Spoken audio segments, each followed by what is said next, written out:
자, 더 증시 라이브 오후장 투자 전략 들어가겠습니다. 김종효 이사 오늘 또 나와 있습니다. 어서 오세요. 네, 안녕하십니까? 네, 알파경제. 소속을 빼먹으면 안 되죠.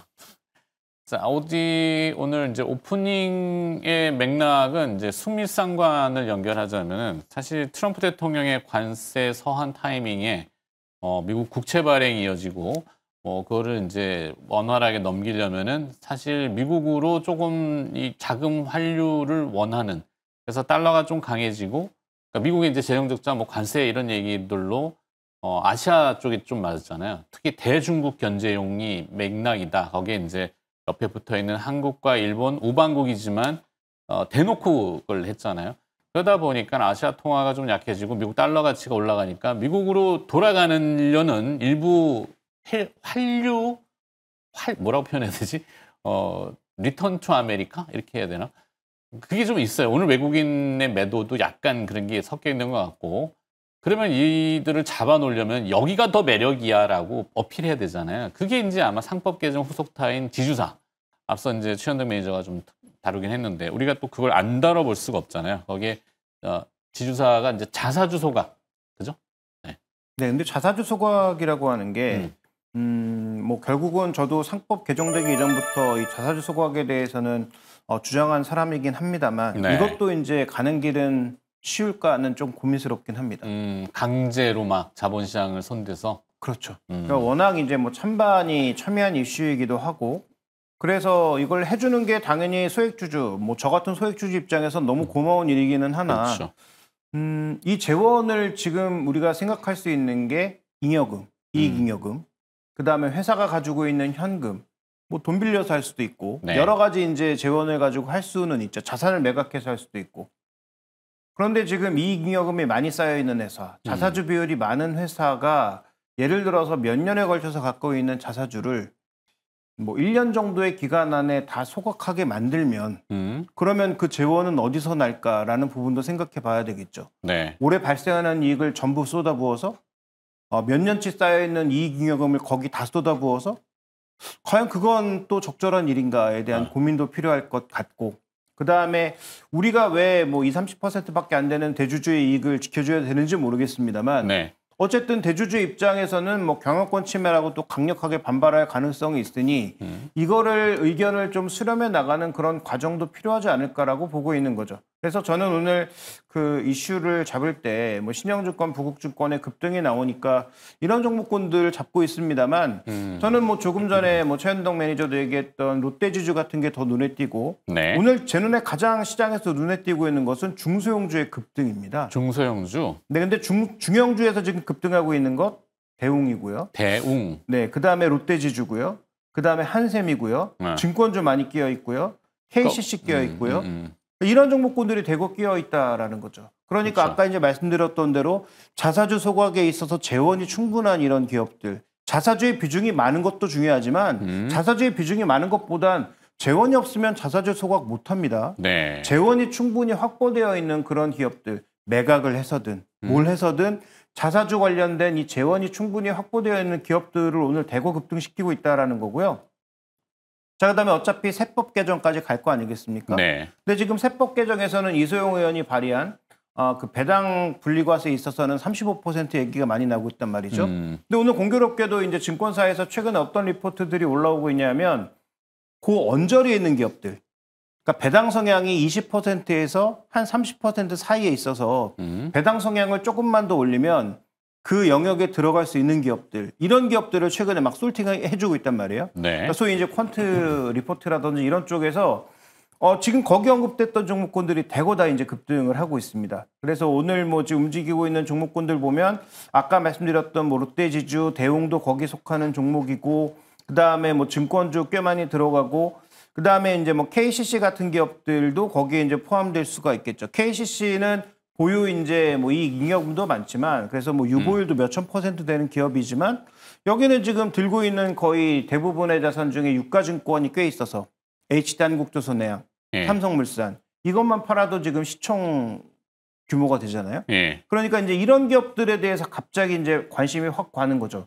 그래서 오늘 기관하고 외국인 매물이 이렇게 쏟아지는데 중소형주가 이만큼 급등하면서 또 버텨주는 것도 굉장히 특이한 일이다. 그래서 지금 시장에 벌어지고 있는 일을 지금 뭐 40%, 50%의 자사주 갖고 있는 부국증권, 신영증권에 집중하기보다는 이런 종목군들의 확산이 나타나고 있는 것, 그다음에 이건 또 크게 보면 어떤 일로 갈 수 있느냐? 이 장기적으로 하려면 뭐 해야 되겠습니까? 관련 ETF 만들어야 되겠죠? 네. 그래서 그런 ETF가 만들어지면 소위 이제 패시브 시장이 또 생기는 거 아니겠습니까?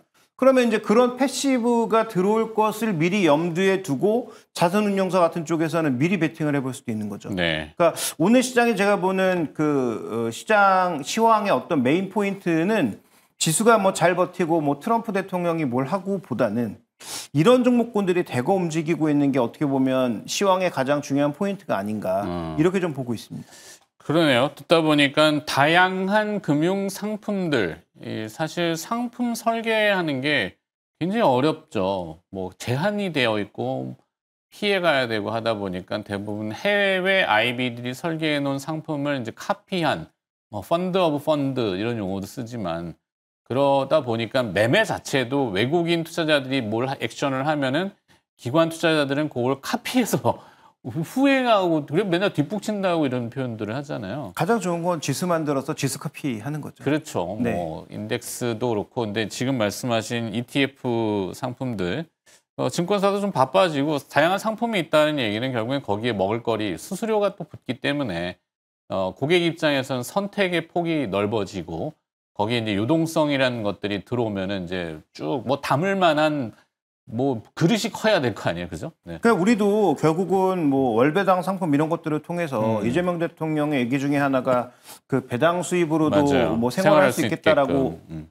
하겠다라고 했는데 그러면 배당 분리과세를 예를 들어 해주고 그다음에 월배당 상품을 만드는데 미국의 뭐 제피나 이런 것들처럼 그 소위 이제 콜옵션을 붙여서 이제 만드는 그런 형태의 월배당 상품은 쿠폰처럼. 예, 근데 상당히 위험이 있잖아요. 뭐 그 옵션에 여러 가지 위험이 있다 보니까 사실 설명하려면 그것도 이게 복잡해져요.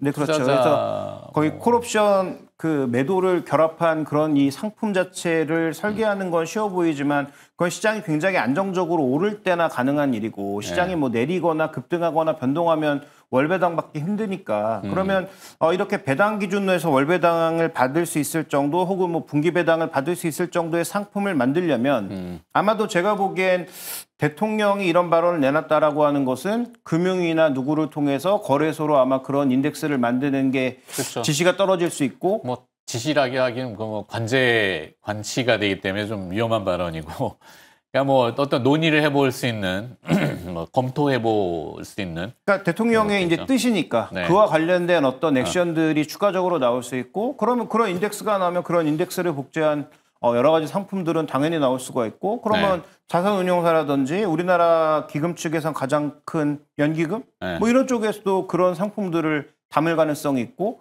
그럼 그런 상품들이 담아지면서 당연히 요구가 높아지면 뭐 배당도 자연스럽게 좀 올라갈 수 있다라고 봐야 될 것이고 그다음에 지금 아까 얘기했던 KCC 같은 기업은 지금 뭐 나름 백기사로서 삼성물산과 HD한국조선해양 들고 있는데 이 언제까지 들고 있을 건데 라는 질문을 받을 수밖에 없잖아요.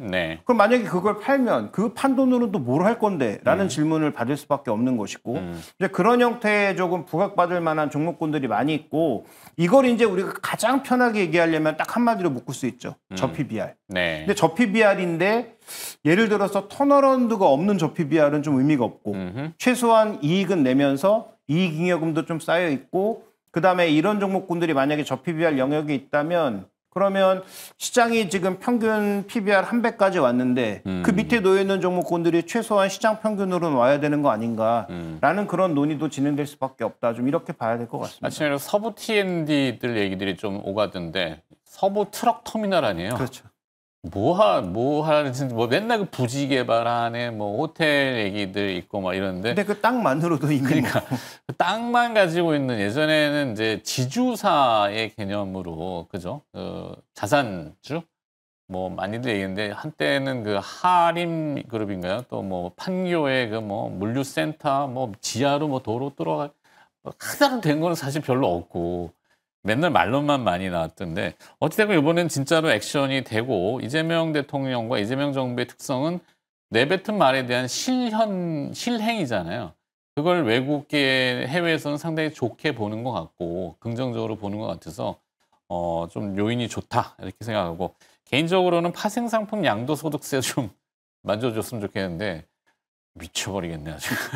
아니 그런데 실제로 오늘 지금 외국인과 기관이 벌써 7천억을 넘게 팔고 있어요. 현물을. 네. 네. 그런데 지금 주식은 4천억인데 제가 보는 게 좀 다른가? 기관하고 외국인 합쳐서 네. 지금 7천억을 넘게 팔고 있는데 기관 2천억에 지금 양쪽 다 중소형주를 다 사고 있다는 거예요.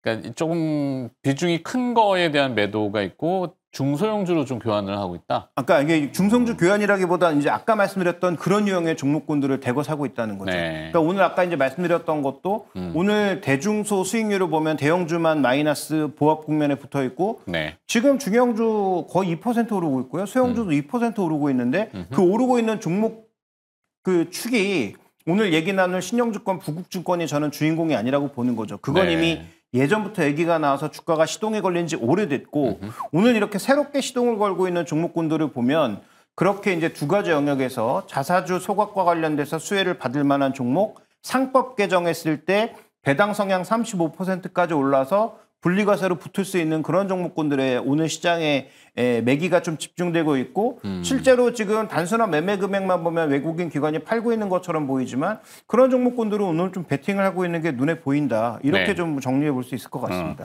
그러니까 아침에 이제 자료들이 많이 돌아왔는데 자사주가 많은 지주회사 그래서 롯데지주, 뭐 TY홀딩스는 좀 번외로 치고 대웅, 네오위즈홀딩스, SK 이런 기업들이 이제 주가가 다 부응을 했고 그렇죠. 두산, 뭐 HDC, LS, 뭐 쿠쿠홀딩스 여기도 있는 것 같고 그다음에 이제 자사주가 많은 금융기업 중에 이제 신영증권, 부국증권이 탑으로 올라가 있고 미래에셋생명 여기도 미래에셋증권 증권인 것 같습니다. 생명도 있고 증권도 있네요. 네, 대신증권. 생명도 뭐 자사주가 꽤 있으니까. 그러네요.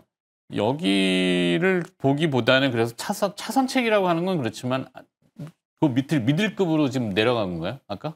네, 어떤 그러니까 기업? 종목들로 봤을 때는 그 말씀하신 종목군들도 다 해당되는데 네. 뭐 부국증권, 신영증권이야 이 똑같은 이슈로 움직인 게 이미 오래됐잖아요. 오늘 또 폭발하고 있는 거고. 그래서 저는 이제 아까 뭐 최현동 매니저도 언급했지만 롯데지주 저도 좀 봐야 되지 않나. 왜냐하면 여기 또 부동산 자산이 만만치 않으니까 그렇죠. 그 보유 부동산 자산의 어느 정도의 효율화 가능성도 생각해 봐야 되는 상황이고 오늘 이제 뭐 뜬금없이 움직이는 건 아니지만 이마트 같은 경우에도 그런 저PBR 측면에서 뭐 네. 부동산 자산이라든지 뭐 이런 것들의 효율화 과정에서 움직이는 것으로도 하나 또 이해해 볼 수가 있고 그다음에 이제 저 같은 경우에는 KCC 같은 유가증권 형태로 갖고 있는 여긴 뭐 유보율도 5,000%가 넘지만 유가증권을 이미 한 2조 한 6천억 정도 들고 있는 그러니까 본인의 시총에 거의 비슷하게 들고 있단 말이죠. 그러니까 이런 기업들에 대해서도 관심이 같이 높아질 수밖에 없는 그런 국면이 아닌가. 그다음에 이런 기업들이 아까 말씀드렸던 거기에도 또 공통사항이 대부분 해당된단 말이에요. 이미 배당 성향을 꽤 올려놔서 한 20%에서 25% 사이? 그러면 35%에 들어가면 다 면세 받는데 그 면세가 아니라 분리과세를 할 수 있는데 네네.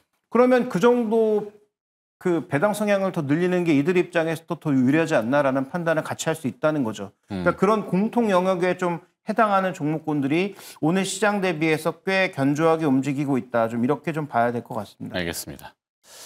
자, 뭐 그 정도 되고 뭐 마무리 특별히 하실 말씀?